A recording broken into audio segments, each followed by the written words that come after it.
ازيكم عاملين ايه؟ يلا بينا نعمل لانش بوكس كده حلو للولاد الصبح.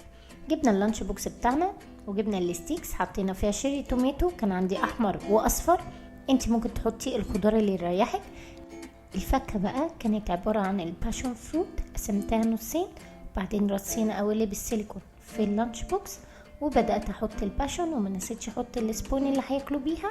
بعد كده كان عندي بسكوت بالملح محشي بينا بطر، حطيت له عيون وزينته كده وشكله بقى تحفة. تعالوا بقى نعمل العيش بتاعنا. العيش بتاعنا النهاردة عملناه بالجبنة، اي نوع جبنة عندك، وقطعنا شرايح من الخيار ورصيناها جوه التوست بتاعنا.